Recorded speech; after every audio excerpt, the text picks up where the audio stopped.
नमस्कार जी, पंजाब इंजीनियरिंग इंदौर में आपका स्वागत है। ये अपनी 3 HP राइस मिल मशीन है।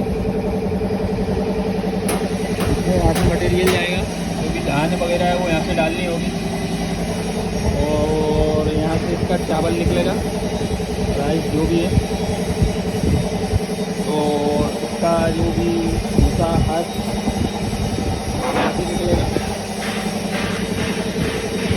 जाली इसमें लगी हुई है और एक जाली एक जाली है साइड में चालू करेगा।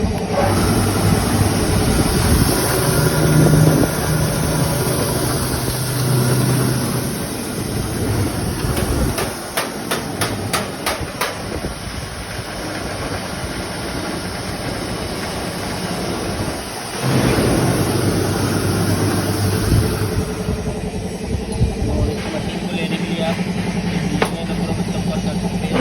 संपर्क करोगे तो